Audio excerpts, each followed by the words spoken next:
அஸ்ஸலாமு அலைக்கும். எல்லா புகழும் இறைவனுக்கு. சிந்தனைக்காக சில நேரம் உங்களோடு. அதாவது இன்றைக்கி ஒரு சின்ன லெசன், அதாவது ஒரு சின்ன பாடத்தை பற்றி உங்கள்கிட்ட சொல்ல போகிறேன். அதாவது என்னுடைய லைஃப்பில் ஒரு அதிர்ச்சியான ஒரு கனவு நடந்துச்சு. அதாவது ஒரு உண்மையான விஷயம். அதாவது உலகத்தில் மனுஷனுடைய வாழ்க்கை என்னன்னு பார்த்தீங்கன்னா டைம் தான். இந்த டைம் சரியாக யூஸ் பண்ணோன்னா இந்த டைம் நாளைக்கு நமக்கு ஒரு சமயத்தில் நல்ல ஒரு இதாக மாற்றத்தை கொண்டு வந்து தரும். இதான மனுஷனுடைய வாழ்க்கை. அதாவது இதை பற்றி ஒரு முழு டீட்டெயில், ஒரு சின்ன ஒரு லெசன் பற்றி சொல்ல போகிறேன். அதனால் வீடியோவை கடைசி வரைக்கும் முழுமையாக பாருங்கள். கடைசி வரைக்கும் நல்லா கேளுங்க. அது புரிஞ்சுக்கிறதுக்கு முயற்சி செய்யுங்க. அதாவது ஒரு வாட்டி ஒரு சமயத்தில் நான் அல்லாவுடைய பாதையில் போயிருந்தேன். போனதுக்கப்புறமா ஃபஜர் நமாஸ் படித்ததுக்கு பிறகு கொஞ்சம் நேரம் ஜிக்ர் செய்கிறதுக்கோ குரான் படிக்கிறதுக்கோ கொஞ்சம் நேரம் கொடுப்பாங்க. அதாவது ஃபஜர் நமாஸ்க்கு பிறகு ஜிக்ரு குரான் தான் படிக்கணும். அதாவது அந்த வழக்கம் தான் எங்கள்கிட்ட இருந்துச்சு. அன்றைக்கின்னு பார்த்து ட்ரெயினில் கொஞ்சம் அசதியாக இருந்துச்சு. சரி கொஞ்சம் நேரம் தூங்கி எஞ்சிக்கலாமே, ஜிக்ரை வேணால் அப்புறமா செஞ்சுக்கலாமே, இந்த ஒரு விஷயம் இதாக நான் நினச்சி ஒரு அசதியாக சோம்பேறித்தனமாக தூங்கிட்டேன். அதனால் என்ன ஆச்சுன்னு பார்த்தீங்கன்னா, எனக்கு ஒரு சின்ன கனவு வந்துச்சு. நல்லா தூங்கிட்டு இருந்தேன். தூங்கிட்டு இருந்தப்போ என்னை யாரோ கொஞ்சம் தண்ணி தெளித்து எழுப்புனாங்க. ஆனால் என்னால் எஞ்சிக்க முடியல. ரொம்ப முயற்சி செஞ்சு எஞ்சிக்க முடியல. அப்புறம் இன்னொரு வாட்டி தண்ணி தெளித்தாங்க. அப்புறம் கூட என்னால் எந்திரிக்க முடியலை. மூணாவது என்ன பண்ணாங்க, தண்ணியை ஒரு ஜக்கில் கோரி மேலே ஊற்றிட்டாங்க. அப்புறம் எனக்கு ரொம்ப கோவம் வந்துச்சு. தூங்கிட்டு இருக்கிற என் மேலே தண்ணியை ஊற்றுறாங்கன்னு சொல்லி எனக்கு ரொம்ப கோவம் வந்துச்சு.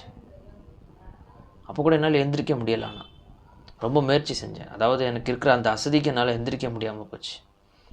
கொஞ்சம் நேரம் தான் ஆச்சு. அதுக்கப்புறமா என்னுடைய உள்ளத்துலேருந்து ஒரு ஒரு உருவம் வெஞ்சு போகிற மாதிரி இருந்துச்சு. எந்திரிச்சு போய் பக்கத்தில் உட்காந்த மாதிரி இருந்துச்சு.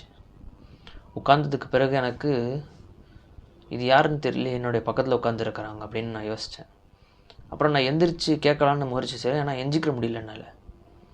அப்புறம் என்னுடைய உள்ளத்தில் ஒரு பயம் ஏற்பட்டுச்சு. ஏன்னா இது என்னால் எஞ்சிருக்க முடியலை, என்ன விஷயம்னு தெரியலையே. நான் ரொம்ப பதட்டத்தில் வந்துட்டேன். அப்புறம் ரொம்ப பயம் வந்துடுச்சு என்னுடைய உள்ளத்தில். அதுக்கப்புறமா என்னுடைய சிந்தனை எங்கே போச்சுன்னா கடைசியில், அதாவது நான் உலகத்தை விட்டு போயிட்டேங்கிற ஒரு சிந்தனை வந்துடுச்சு எனக்கு. என்னுடைய ரூ கப்ஸாயிட்டுங்கிற ஒரு சிந்தனை வந்துச்சு எனக்கு. அதுக்கப்புறமா பார்த்தா எனக்கு நிறைய விஷயங்கள் என்னுடைய உள்ளத்தில் ஏற்பட்டுச்சு. ஆடாடா, நான் ஜிக்ர் செஞ்சுருந்தா இன்னும் எவ்வளோ லாபத்தில் இருந்திருப்பேனே, ஜிக்ர் செய்யாமல் தூங்கிட்டேனே, நிறைய விஷயங்களை கோட்டை விட்டுட்டேனே, நிறைய விஷயங்களை தவற விட்டுட்டேனே, நிறைய அமல்கள் செஞ்சுருந்தா கூட நான் இந்நேரம் எவ்வளோ லாபத்தில் இருந்திருப்பேனே. கொஞ்சம் நேரம், ஒரு 1/2 மணி நேரம் ஆகும். அந்த 1/2 மணி நேரத்தில் நான் ஒரு நல்ல விஷயங்களை செஞ்சுருக்கலாம். ஆனால் விட்டுட்டேனே. அது எனக்கு ரொம்ப வருத்தமாக இருந்துச்சு. ரொம்ப நேரம் முயற்சி செஞ்சதுக்கு பிறகு அதுக்கப்புறமா அந்த பக்கத்தில் இருந்த ஒரு உருவம்னு சொன்னேன்ல, அந்த உருவம் வந்துச்சு. இந்த பக்கமாக உட்காந்துச்சு. அதுக்கப்புறமா எனக்கு ஒரு மாதிரியான அதிர்ச்சி ஆச்சு. அதிர்ச்சி ஆனதுக்கப்புறமா நான் எந்திரிச்சதுக்கப்புறமா பார்த்தா பக்கத்தில் யாருமே இல்லை. அதுக்கப்புறமா நான் யோசித்து பார்த்தேன், இது என் கூட இந்த மாதிரி ஏன் நடந்துச்சுன்னு. அப்புறமாக எனக்கு நல்லா யோசிச்சதுக்கப்புறமா புரிய வந்துச்சு.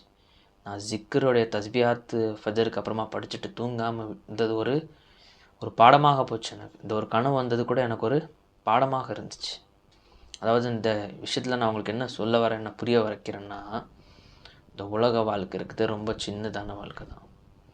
இந்த வாழ்க்கையில் நம்ம வெற்றி பெறணும்னு சொல்லிங்கன்னா ஒரு செகண்ட், ஒரு மினிட்ஸையும் நம்ம சரியான வழியில் யூஸ் பண்ணணும். இதுதான் நம்மளுடைய வெற்றி. அதாவது அப்புறம் நான் அன்றைக்கி எந்த மாதிரி நான் வருத்தப்பட்டனோ அதே மாதிரி உலகத்துலேருந்து போனதுக்கப்புறமா சில பேர் வருத்தப்படுவாங்க. நான் உலகத்தில் இருக்கிறப்போ எவ்வளோ நல்ல விஷயங்கள் செஞ்சுருந்தா என்ன ஆகிட்டுருக்குமே, என்னுடைய கிடைக்கக்கூடிய சில விஷயங்கள் என்ன மாதிரி இருந்திருக்குமோ தெரியலையே. அது அங்கே தான் நம்ம யோசிச்சிருக்க முடியும். போனதுக்கப்புறமா நம்மளால் எதுவுமே செய்ய முடியாது. அதனால தான் நண்பர்களே, எல்லாருக்கும் நான் சொல்கிறேன், உலகத்தில் இருக்கிற வரைக்கும் உங்களுடைய டைம், உங்களுடைய இது எல்லாத்தையுமே நல்ல வகையில் ஸ்பெண்ட் பண்ணுறதுக்கு முயற்சி செய்யுங்கள். அஸ்ஸலாமு அலைக்கும் வரஹ்மத்துல்லாஹி வபரகாத்துஹு.